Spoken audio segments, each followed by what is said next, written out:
To the 2024 session, just a day after the Mississippi House of Representatives passed an alternative funding formula for public schools in the state, the Senate passed their own plan for funding public education, and questions have now been raised about what inspired the House plan. 12 News senior political correspondent Richard Lake joins us now live from the state capitol and has all the details on today's legislative action. Richard? That's right, Byron. The Senate voted today to keep MAEP intact, to make a few changes to the funding formula. And yesterday, the House passed the Inspire Act. That's their alternative to MAEP. And one House lawmaker has grown increasingly skeptical about the origins of that House bill.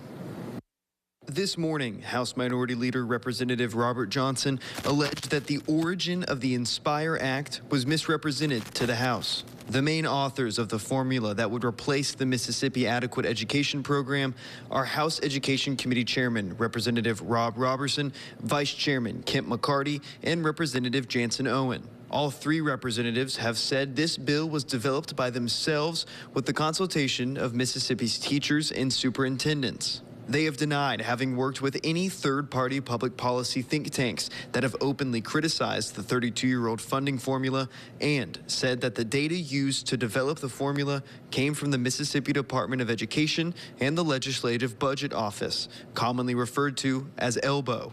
Representative Robert Johnson tried to request that data from ELBO this morning. I was told these are not our numbers. We don't know where these numbers come from, but we did compare the numbers they gave us to MAEP. We should at least be able to know whether or not we can trust that formula. And the first place to start is with the people who actually do numbers, who actually work on the budget here in this state. And when they don't know, we don't know. The bill's author defended his legislation, saying it was a miscommunication. When we create the bill, it's our bill. We create the weights and the things that go into that. The answer that ELBO gave was that they didn't create those weights, therefore they didn't have anything to do with that. We created the bill. It's our bill. I do not trust the formula now. I will never vote for this formula. House Speaker Jason White says all that should matter with this bill is its impact on Mississippi schools. Look at how it funds students and decide, is it good for Mississippi public schools or not? Not who came up with it. That's not the thrust of the bill. The thrust of the bill is it got 95 votes in the House of Representatives to change the funding formula and put a historic amount of dollars in public education. That's the facts. You can report them or you cannot report them, but that is simply the facts.